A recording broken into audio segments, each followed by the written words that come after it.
Hello and welcome back to HardReset.Info. In this video, I will show you how to change transmitter gain on DJI Mic 3.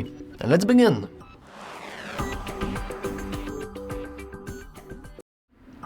First, you want to swipe from the top to the bottom, and then scroll right once and enter transmitter settings.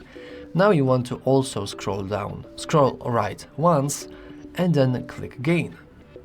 As you can see here, we have different devices, and this one is our microphone, being called TX1, and we can click it, and now we can bump that down or bump up our gain, and I believe that we can do this to up -12 or +12. So as you can see, the versatility is pretty large and you can fully customize it as you please.